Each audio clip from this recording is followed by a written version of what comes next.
What up, guys? That Comic Awesome here with another review doing Titans number 20.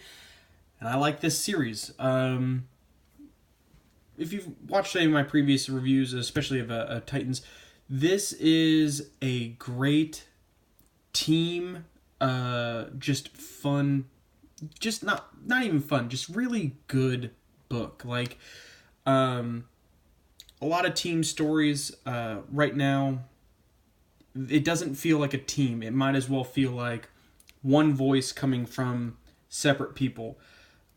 This feels like individuals dealing with a situation, and each voice is represented, and it feels very organic, and it is amazing. So, to catch up, the Titans have been disbanded. The Justice League feels that until further investigation can happen of the the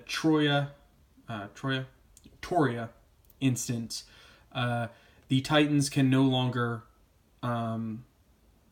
be a team, and if they do, then the Justice League will have to kind of combat them. So they have all kind of gone their separate ways, some just taking time off from being superheroes, but Arsenal is, kind of taking this time to really do his thing and taking care of a cause that is deep and personal to him, which is fighting drug dealers. And so the last issue kind of cut off with him being ambushed after taking out some cartel drug house, and that's kind of where it left. And this picks up right there. And the one thing I wish, so this says Titans Apart Part 1. The last issue should have been Titans Apart Part 1. This should have been Part 2, but they felt the need to kind of wrap up, I guess, that Toria storyline, and I don't know how they did it. That's on them.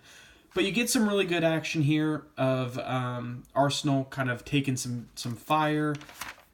He's still, kicking ass, and he kind of does his little, he's like, the way to stay alive, make them use all their ammo and then come to you, kick some old school. And he's dealing with some stuff, but of course he gets hit by a grenade and is saved by Cheshire. I don't know too much about her, but this book kind of catches you up on the fact that her and Arsenal had a relationship.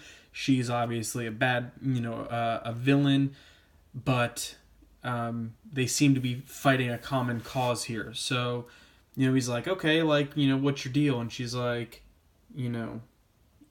I'm, here saving your life. What are you complaining about?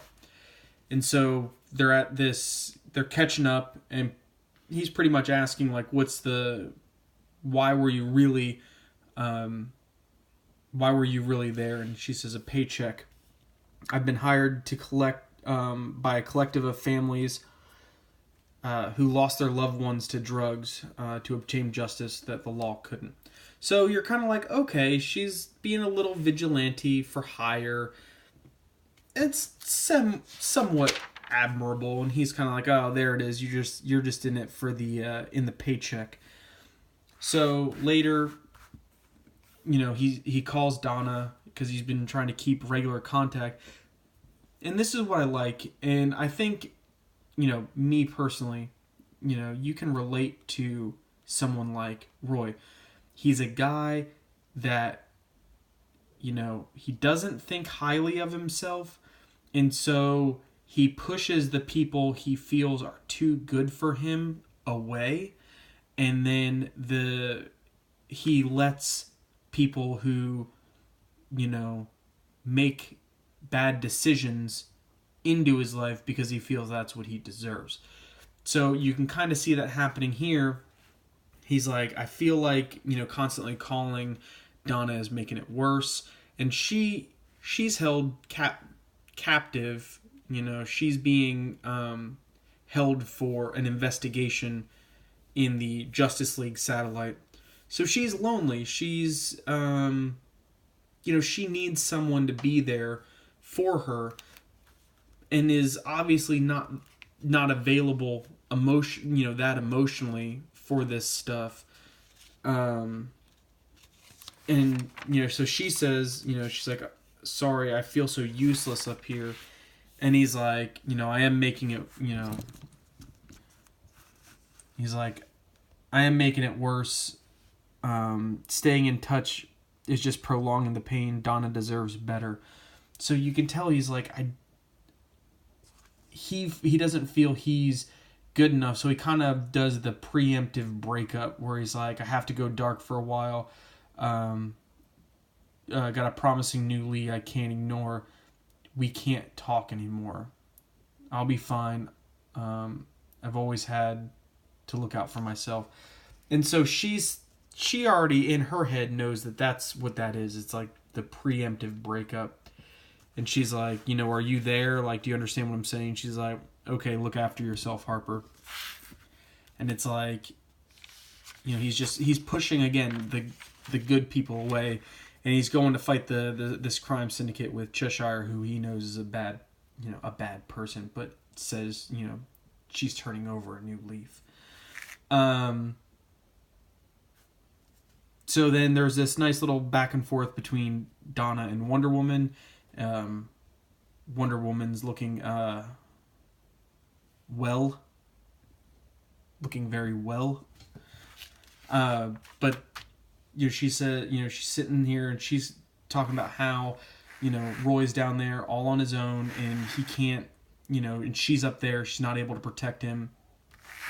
And she's like, Wonder Woman's like, well, I'm here to, I'll protect you from the Justice League, whatever happens. She's like, well, who's going to protect Roy? I'm a prisoner, at least let me call Dick or Wally. And she's like, of course, but they're probably already watching Roy's back. Well, they're not. They're being buds.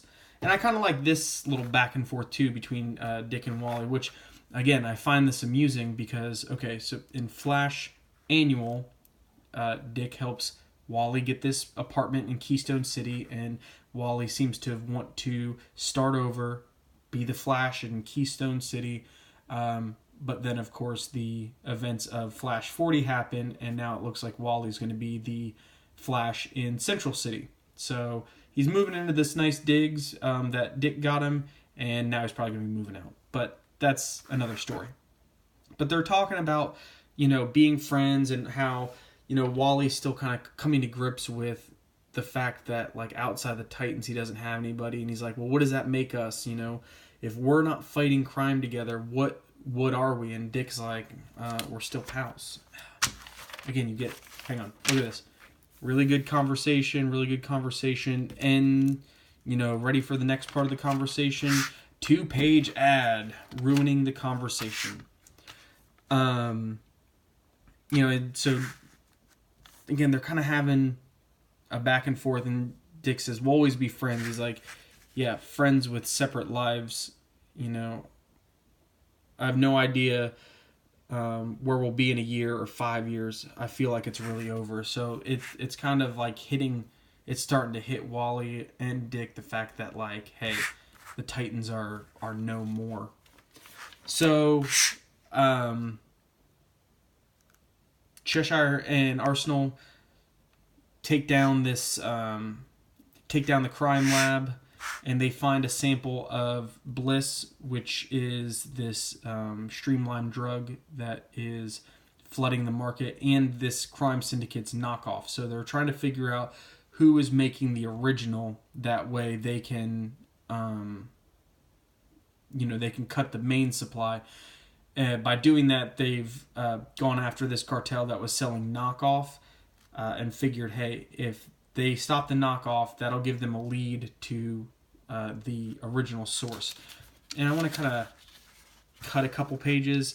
So Cheshire and Arsenal obviously start having a kind of a moment. And this is exactly what I mean, where she said, what sort of mistakes do you think you've made? He said, I don't know.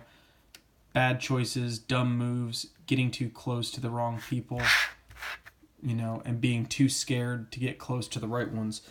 So again, that kind of sums up like exactly how he's feeling about, Donna. He's sitting here saying, like, I I really think that